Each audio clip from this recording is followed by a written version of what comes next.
Ah bah ça enregistre.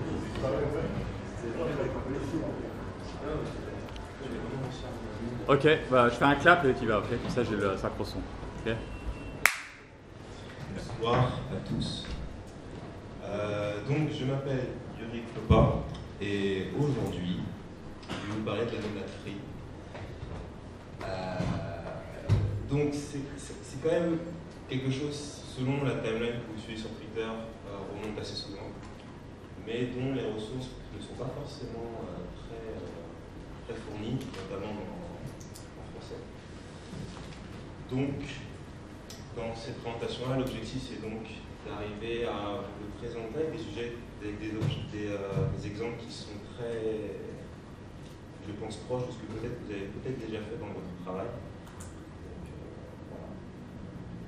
Donc, en ce qui me concerne, je suis un développeur Haskell et Scala. Et Haskell pour de vrai, donc c'est pas uniquement faire des trucs bidons avec. Et Scala aussi également. Et j'aime très peu de choses à peu près dans la vie. La programmation fonctionnelle, mais vraiment. Le stream processing n'est pas forcément lié à une technologie particulière comme tout ce qui est Kafka et tout ça, mais plus sur vraiment tout ce qui est fondamental au stream processing et coder tout simplement, parce que c'est vraiment une passion particulièrement, et je pense que vous aussi, vous êtes là aujourd'hui. Et je travaille pour une super entreprise qui s'appelle Valwin. Et donc nous sommes des éditeurs de solutions e-santé pour tout ce qui est le site web, d'applications mobiles et logicielles. Et notre leitmotiv, c'est de renforcer les liens entre le patient et les soignants et améliorer l'éducation thérapeutique et également l'éducation. Donc, qu'est-ce que Free ?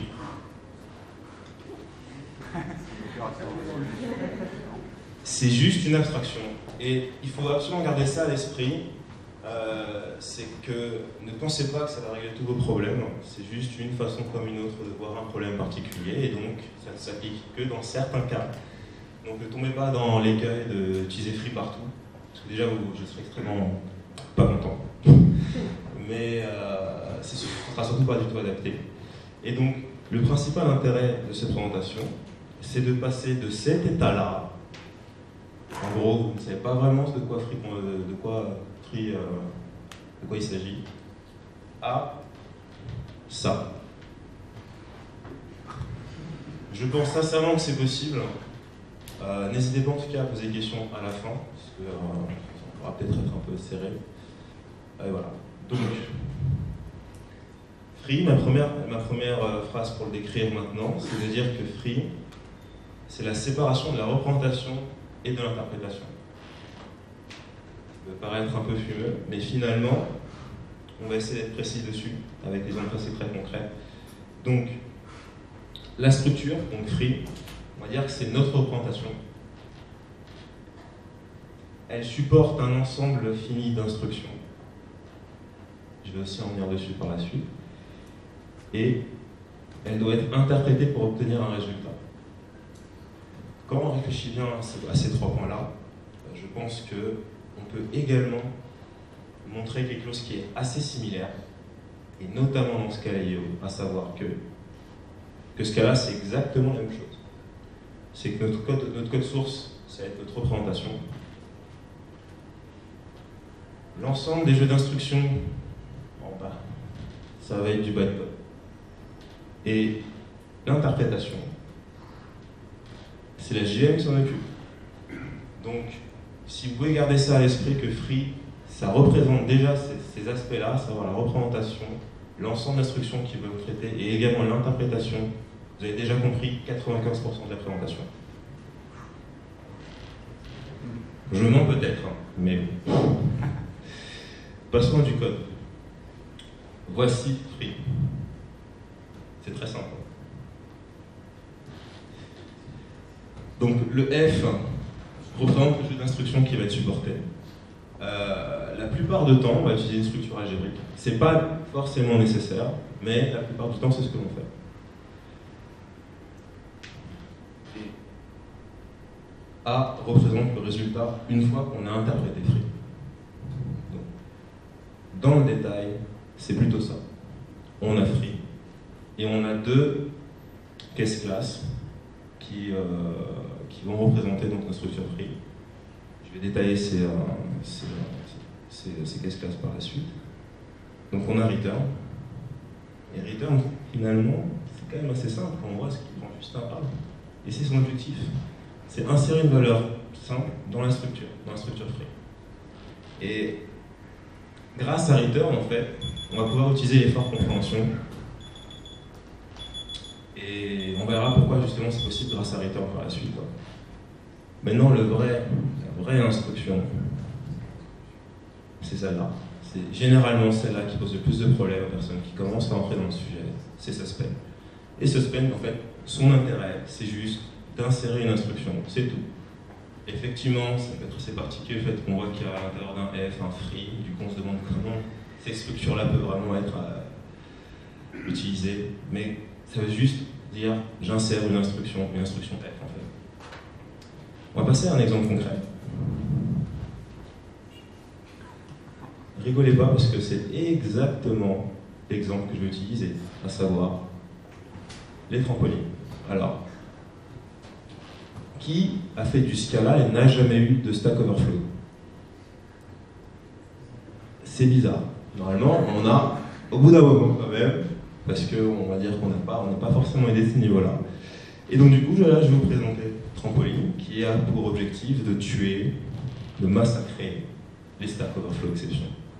Pour ce faire, notre instruction, dans notre cas, je vais l'appeler jump. Et jump, finalement, c'est juste une fonction qui va prendre un unit et retourner un A, tout simplement. Donc ça s'appelle une fonction 0, dans ce cas-là. Donc trampoline, ça va être un free de jump qui va retourner un A. Pour ce faire, je vais avoir trois fonctions qui vont être done, qui vont dire bah, j'ai fini. Suspend, qui va pouvoir justement arrêter la récursion. Ça peut être un peu particulier de voir ça comme ça. Et run, qui va pouvoir, à partir de trampoline, me produire un résultat. Un exemple classique de Stack Overflow. Dans un monde Scala idéal, map devrait être comme ça. Donc cette fonction-là va dire prends une liste de A avec une fonction qui va de A vers B. Je vais essayer de produire une liste de B. Dans l'absolu, l'implémentation devrait être comme ça. Dans des langages qui sont, que je qualifie de civilisés, notamment Haskell, c'est comme ça que l'implémentation est. On la voit, elle est très claire.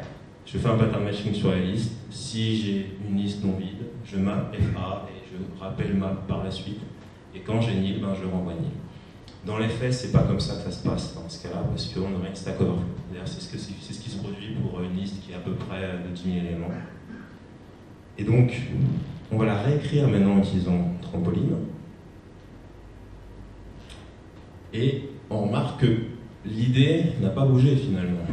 C'est qu'on a toujours le même principe, à savoir qu'on va passer en fait par un petit worker qu'on va appeler loop, qui va s'occuper en fait d'encapsuler notre récursion.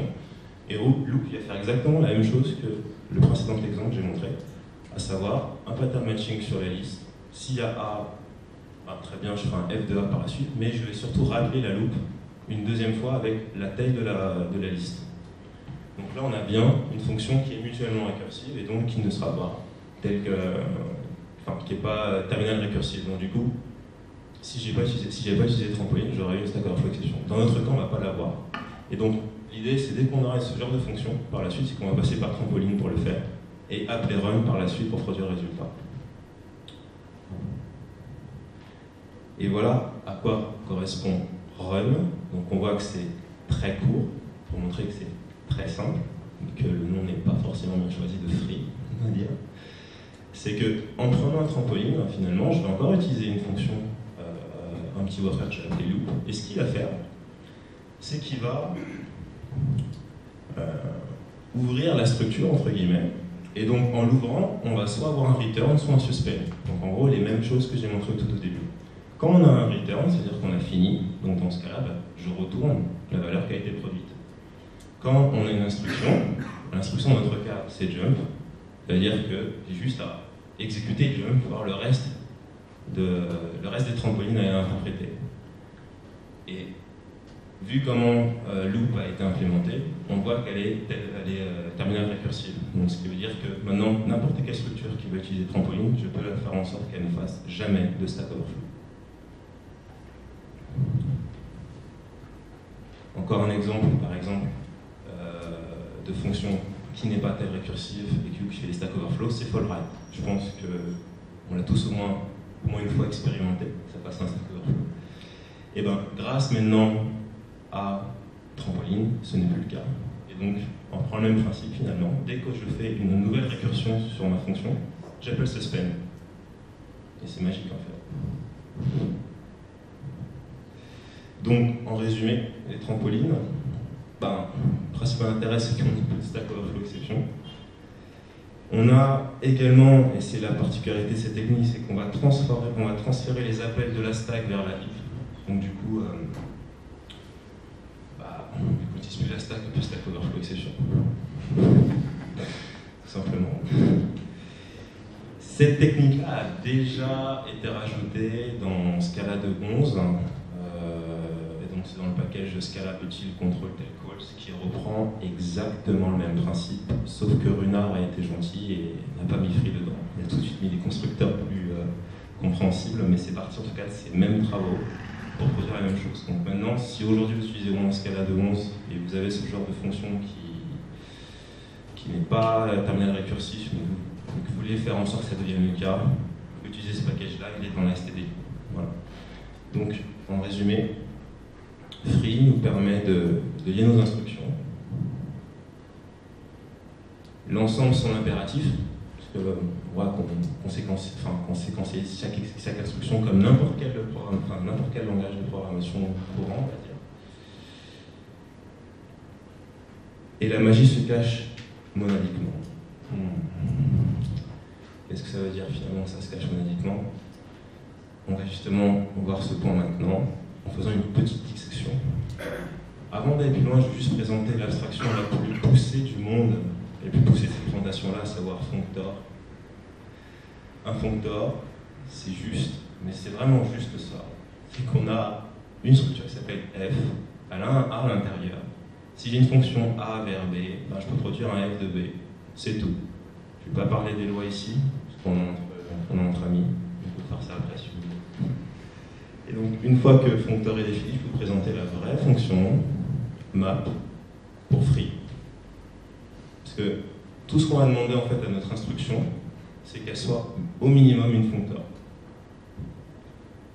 Map est implémenté via flapmap, et en fait, on va juste utiliser une fonction return une fois qu'on a fini en fait, pour simuler le map.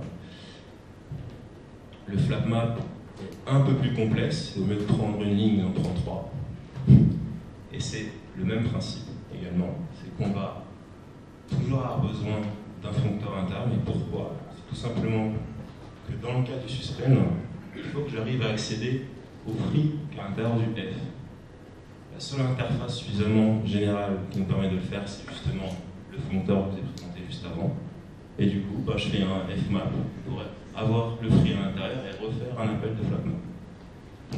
Donc, voilà comment, on va dire, se passe l'interface qui nous permet d'utiliser les forts compréhension. Donc, si on fait un léger récapitulatif sur flapmap, toujours en gardant les types que je vous ai montrés juste par le dessus, flapmap va parcourir la structure jusqu'à la return. Et pour pouvoir inspecter chaque instruction, on va utiliser le functor que a fourni la structure f.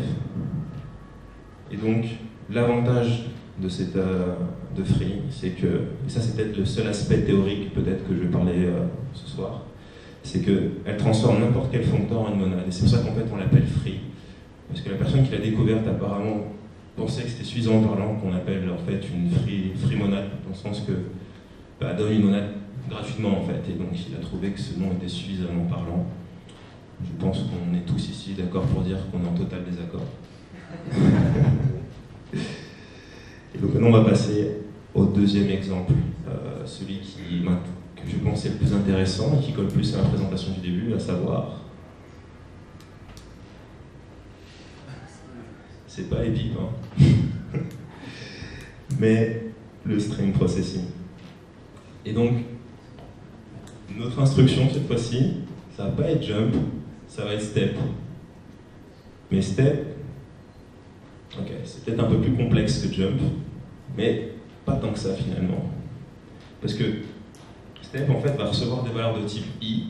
Donc est-ce que déjà vous voyez correctement la définition de step? Parce que j'ai fait en sorte de faire que ce soit le plus gros possible, mais peut-être au fond c'est pas lisible. Parfait. Okay. Donc, step, en fait, le i, c'est les valeurs qu'il va recevoir. Il va également émettre des valeurs de type O. Et le R, pour l'instant, va rester libre. Bien sûr, plus tard, ce ne sera pas le cas, hein, mais l'idée, c'est de le garder pour plus tard. Ce sera mieux. Et donc, on va voir la première instruction qui s'appelle emit, donc qui va émettre une valeur. Et cette valeur va juste émettre des types O. Et le R, en fait, donc, représenté par la variable M, va correspondre à la prochaine instruction. C'est pour ça que je dis que le R restait vacant, parce que cette notion de prochaine instruction n'est pas forcément évidente du premier coup, mais elle le sera par la suite. La deuxième instruction, ça va être await, qui en fait va tout simplement demander une valeur de type i. Et lorsqu'elle pourra justement l'avoir, elle pourra produire la prochaine instruction. Dans le cas contraire, elle utilise l'alternative qui est de type R, pour l'instant en tout cas. Et la dernière instruction, la plus simple de toutes, c'est stop. Ça indique juste que le stream est fini.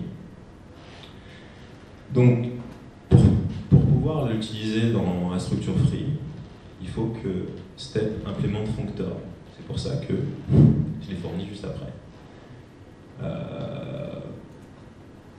Je pense qu'on peut trouver ça suffisamment clair. Donc, du coup, je vais passer un peu de temps dessus. Quand on reçoit un emit, on va mapper justement sur la prochaine instruction. Ce qui permet justement d'inspecter, comme je l'avais dit tout à l'heure, l'instruction de la structure. Les instructions de la structure, pardon. Le wait, on va mapper dans deux cas.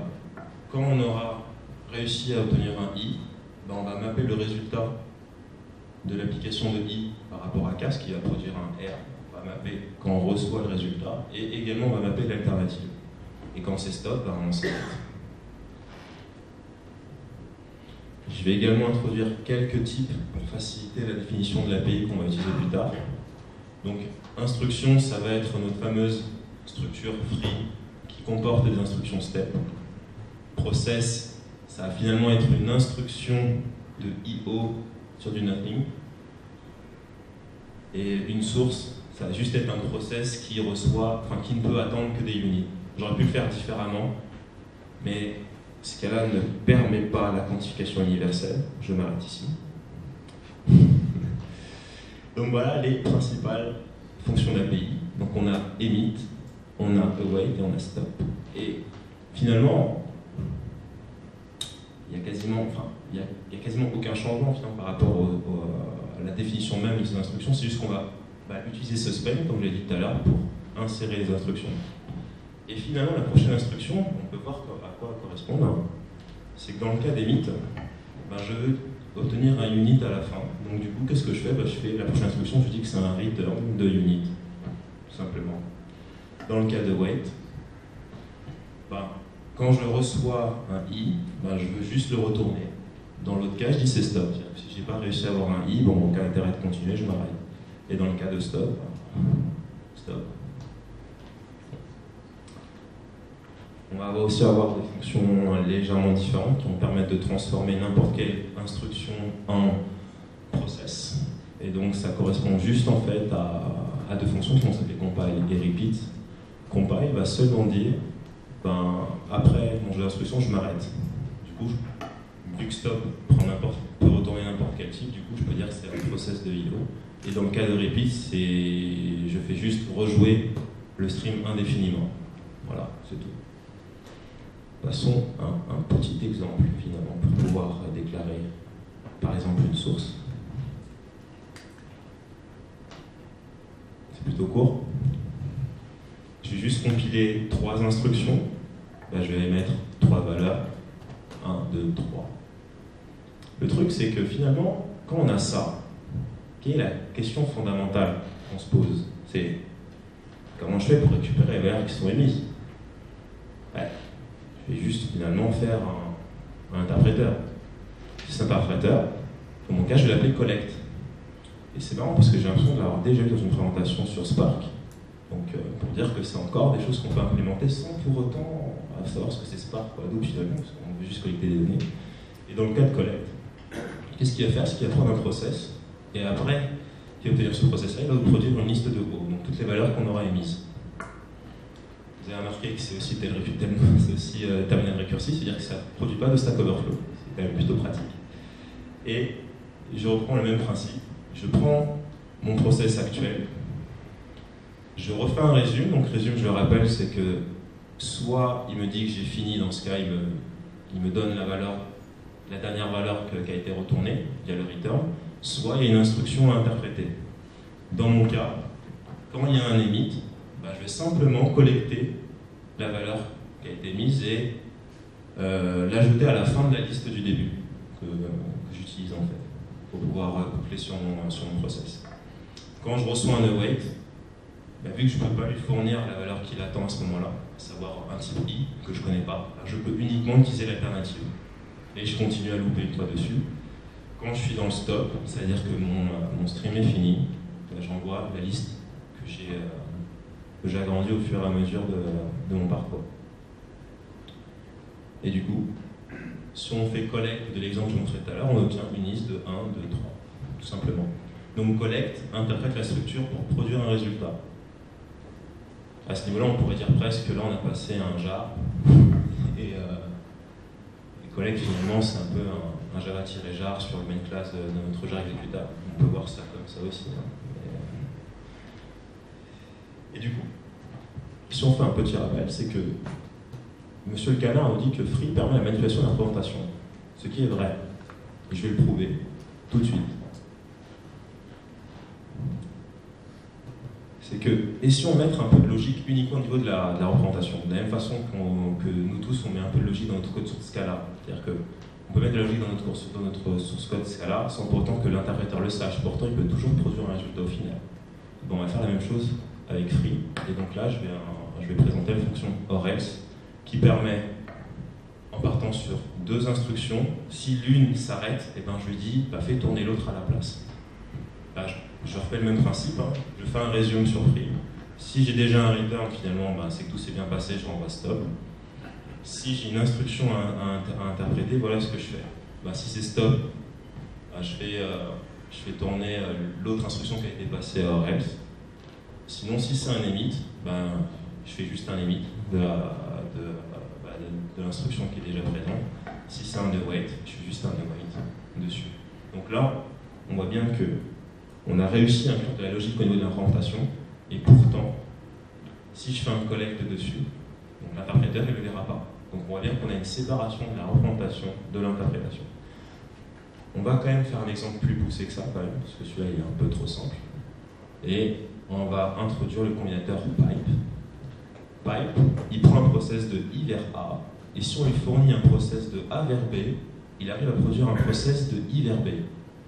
Ça, je pense à nous sommes familiers à une autre fonction dans ce cas-là qui s'appelle endem, qui prend une fonction de I vers A, et si on lui passe une fonction de A vers B, il produit un I vers B. En tout cas, sur le principe, c'est la même chose. L'implémentation est un peu plus poilue, et c'est c'est peut-être le morceau de code le plus long que j'ai à vous proposer ce soir, et je vous promets que par la suite, ce sera extrêmement court. Ça tient quand même dans une slide que j'ai augmentée à 150%. Je me dis que ça va. Et je vais vous expliquer le principe. C'est que on va prendre à peu près la même structure, à savoir qu'on va toujours utiliser un worker pour implémenter, pour interpréter à chaque fois les instructions qu'on va parcourir tout au long. Et voilà ce qui se passe. C'est que mon process qui est de I vers A et mon process qui est de A vers B, je vais les interpréter les uns à la suite des autres. Donc je vais commencer par celui qui va de A vers B. S'il y a un stop, je m'arrête. C'est-à-dire qu'en gros, j'ai pas besoin de savoir ce que l'autre process va produire parce que je suis pas intéressé vu que je me suis arrêté. Dans le cas où j'émets une valeur, aucun problème, je la réémets à nouveau et je vais recommencer à relooper ma structure une fois que j'aurai fini d'émettre en fait. Donc j'émets, une fois que j'émets, je recommence à looper avec le même process qu'il y a de I vers A avec la précédente, avec l'instruction suivante de emit. Dans le cas de wait, on attend, parce que ça veut dire que finalement le process qui a de A vers B a besoin d'une valeur de type A. Et ben, à ce niveau-là, je fais la même chose, je décompose le process qui va de I vers A. S'il en await également, ben, je réémets une structure await et je reboucle si lui peut obtenir une structure de type A. Dans le cas contraire, ben, je fais une boucle sur son alternative. Si lui il émet un B, ben, j'utilise le F du process qui a de A vers B, qui du coup lui va me produire un nouveau process de type A vers B, et je continue à boucler. Si c'est stop, ben je me donne l'alternative du process qui est là. Ça peut paraître poilu, je suis d'accord. Mais avec un exemple, je pense que vous verrez mieux le mécanisme. Et cet exemple arrive tout de suite. Une fonction très simple, qui va s'appeler toParents, c'est qui va prendre des int vers des strings. Ben, qu'est-ce que je fais? Ben, je fais un await, donc je demande un int, et je vais émettre sa valeur encapsulée entre deux parenthèses. Et je m'arrête, je fais un yield. Et je répète cette action indéfiniment via read. Ben, quand je fais un collect de pipe d'exemple, donc exemple, je vous rappelle, c'est le tout premier qui émet 1, 2, 3. Et ben, au final, j'ai une liste de 1, 2, 3, mais chaque valeur numérique encapsulée entre des parenthèses. Donc je pense qu'on a bien le principe avec toParents. Je vous rassure, on peut faire des choses un peu plus complexes que ça. Notamment take. Take, je pense que vous êtes familier avec, parce qu'elle existe dans l'API Scala de base, sur les listes par exemple, enfin, sur les collections en général. C'est qu'elle fonctionne de cette façon, c'est que dans notre cas, on va seulement émettre i valeur, et ce i, ce sera la valeur que l'utilisateur aura passée. Donc, comment implémenter cette fonction en utilisant nos instructions await, stop et emit que je vous présentais tout à l'heure? C'est simple. C'est qu'on fait un pattern matching sur le i. Si c'est 0, ben, c'est que j'ai fini mon travail, je m'arrête. Sinon, je demande une valeur de type A. Je vais l'émettre immédiatement et juste après, je vais recommencer à refaire un take, sauf que je décrémente de 1 la valeur de i. Si on refait avec collect et on retisse pas comme exemple, on voit qu'il a bien pris que 2 valeurs, vu que j'ai demandé seulement de prendre 2 valeurs.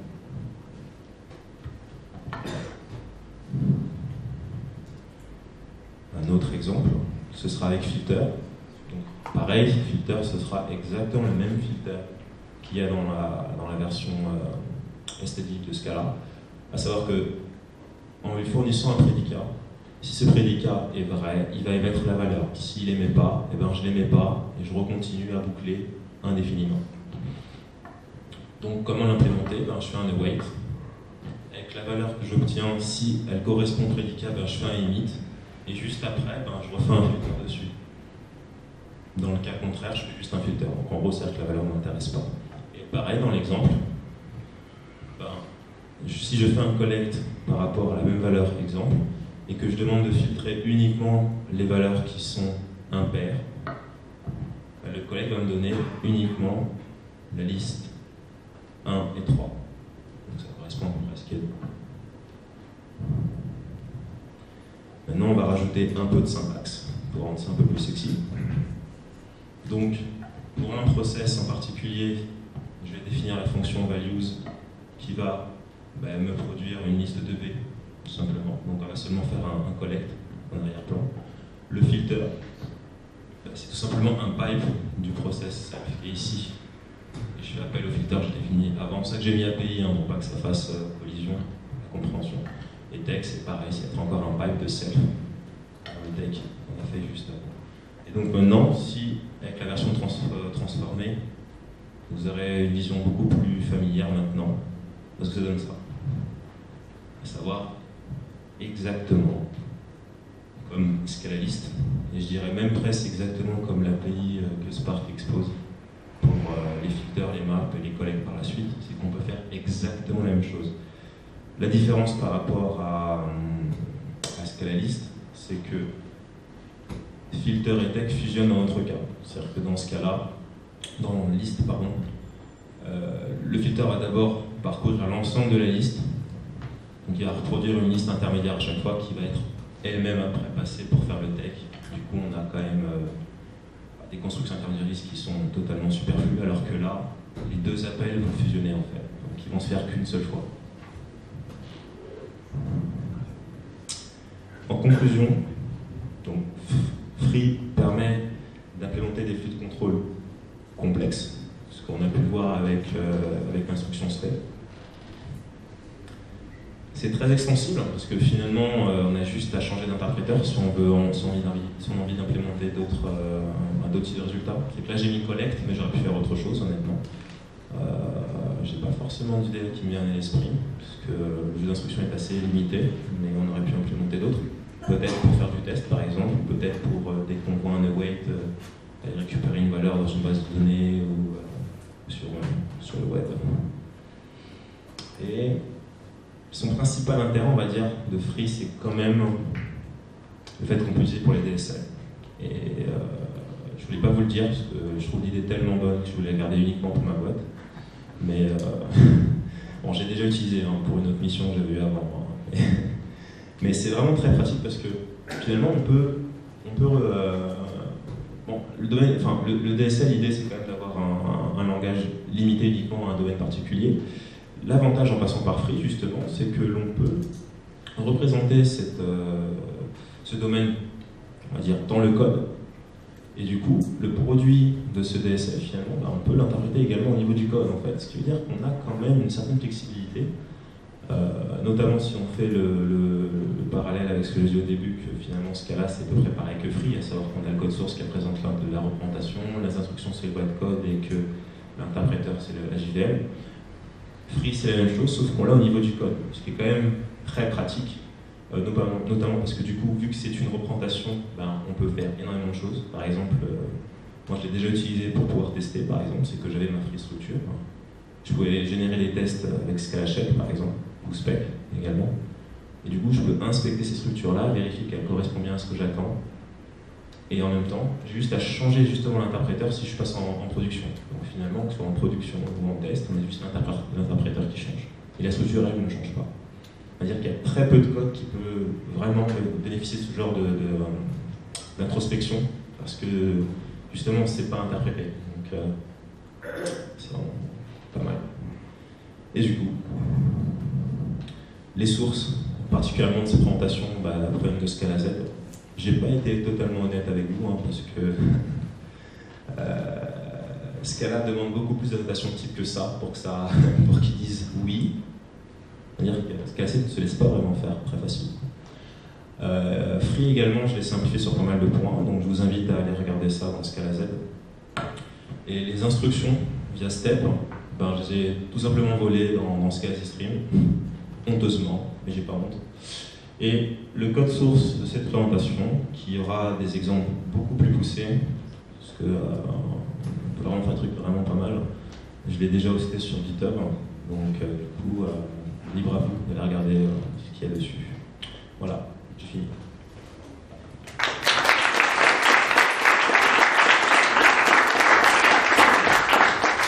Y a-t-il des questions maintenant? Armand et Pascal. Lequel que je prends en premier? Allez, je prends Armand. Quels sont les impacts en termes de performance? Alors,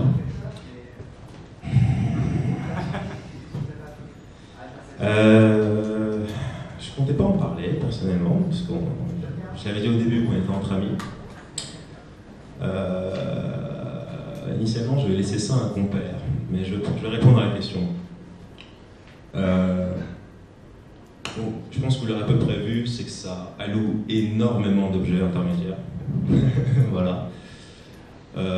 Du coup, la JVM transpire un maximum dessus, mais d'un côté, ça tourne quand même vite. Par contre, c'est effectivement, on perd en optimisation, notamment sur les appels JIT, qu'on perd absolument.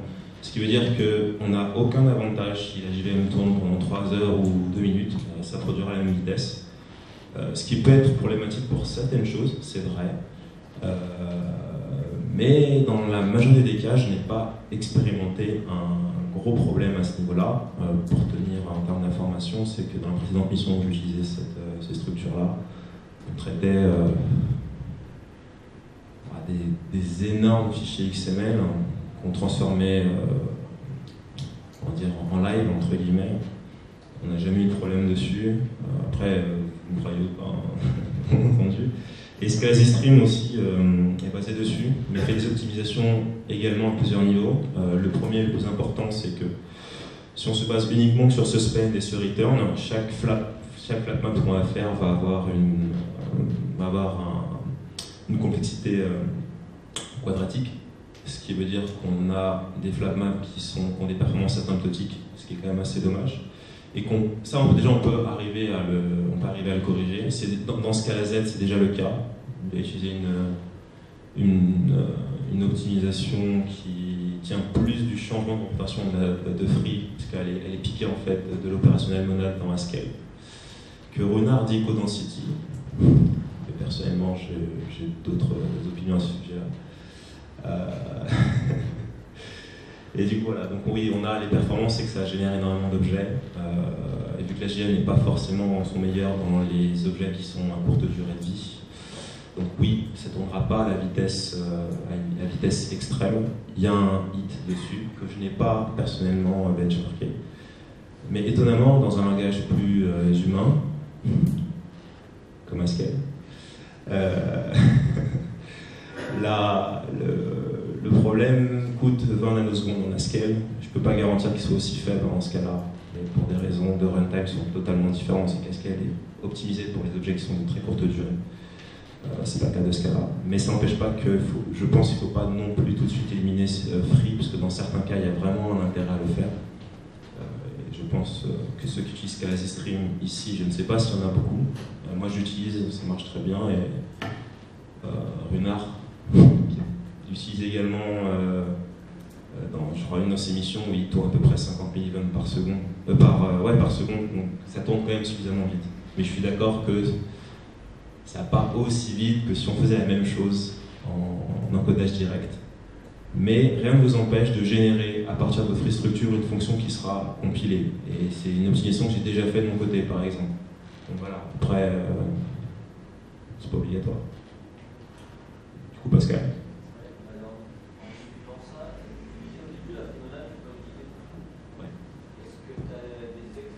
Oui, ah oui.